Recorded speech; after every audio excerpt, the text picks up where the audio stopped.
subscribers yang sedang menonton yang berbahagia dikasihi Tuhan, kita hari ini berjumpa kembali di channel kesayangan kita yang mengedukasi dan juga merupakan channel yang menyalurkan ya apa-apa yang bisa disampaikan kepada masyarakat luas, khususnya yang ingin ataupun pengen belajar banyak tentang hukum secara praktis dan juga teori. Jadi praktis dan teori ini memang satu hal yang berbeda, walaupun hukum itu objeknya tuh sama sebenarnya. Nah, ini ada satu hal yang cukup menarik yang sedang viral ya di masyarakat tentang contempt of court yang kita kenal itu, sebagaimana kita tahu itu adalah istilah yang sering dipakai berkenaan dengan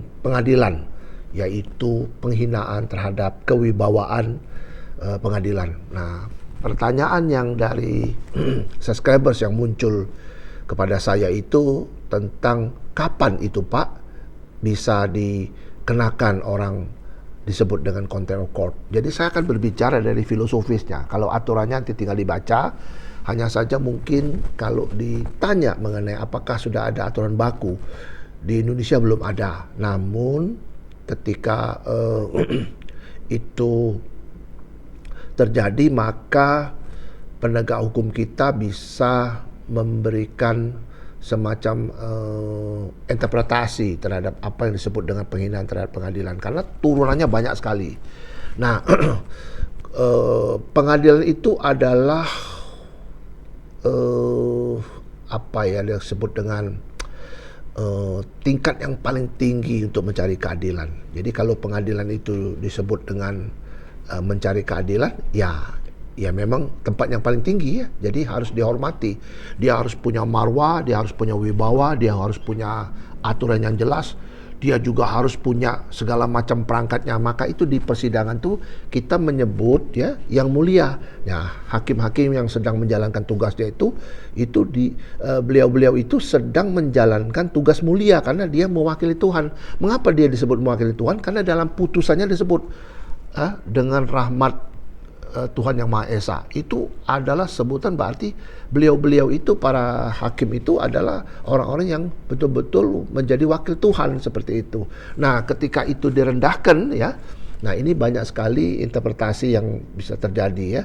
Banyak sekali pendapat orang, tapi saya tidak akan melihat pendapat ini benar atau salah, tapi dalam konteks filosofinya yang disebut dengan contempt of court itu adalah penghinaan terhadap kewibawaan pengadilan. Ya, bisa membuat penghinaan terhadap hakim ya, membuat gaduh, membuat segala macam permasalahan-permasalahan yang tidak sopan ya, yang berkenaan dengan pengadilan tersebut. Nah, ini bisa dimasukkan dalam kategori contempt of court. Nah, pertanyaan berikut ya, contempt of court itu kapan dapat diterapkan itu. Nah, ini ada dua kubu juga.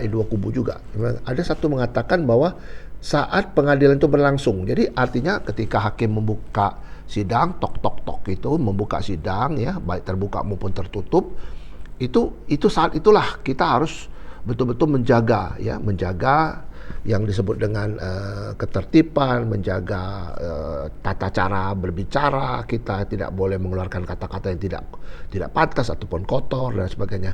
Itu yang bisa dinilai atau membuat gaduh pada saat sidang dan sebagainya tadi ya. Setelah diperingatkan oleh majelis masih juga melakukan, itu yang bisa dikategorikan sebagai contempt of court. Tapi di lain pihak juga mengatakan tidak, ya kan?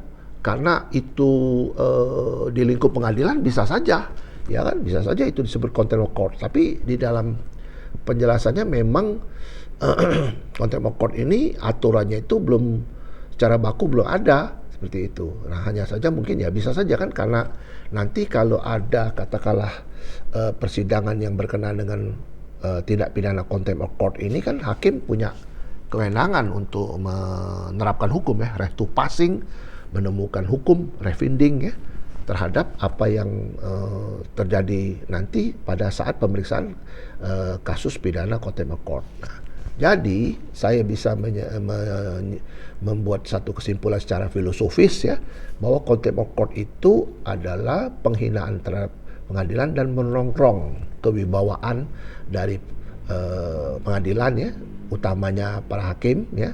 Hakim itu yang kita sebut di pengadilan itu di dalam sidang itu yang mulia. Jadi saya mau jelaskan ya, nyebut yang mulia itu saat sidang ya, sudah dalam sidang.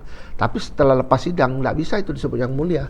Maka itu salah kalau ada pertemuan misalnya ada hakim yang hadir, kita ngomong yang mulia ini. Tidak bisa seperti itu. Yang mulia itu hanya ketika beliau-beliau itu menjalankan tugas, menjalankan tugas dia sebagai penegak hukum, yaitu hakim. Ini yang perlu saya sampaikan, mudah-mudahan ini bermanfaat bagi kita semua. Tetap semangat ya, dan terus jaga kesehatan dan sukses.